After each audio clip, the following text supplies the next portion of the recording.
Hello and welcome to this video showing the Stock Quantity Details report in Business Cloud Essentials.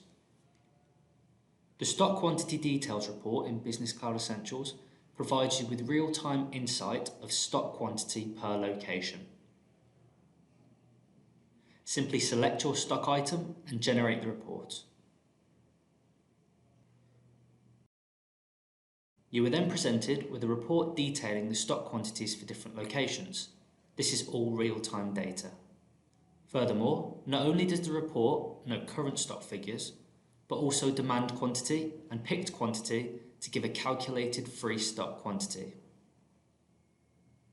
The report will also give a supply order figure based on what is due to come in purchase and/or works orders.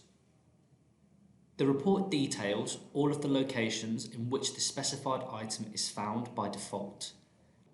However, there is the option to filter by location if necessary, thus giving an accurate indication of stock availability for a particular area.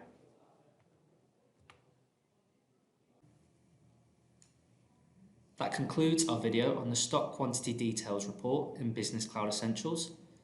If you'd like to find out more, please don't hesitate to get in contact.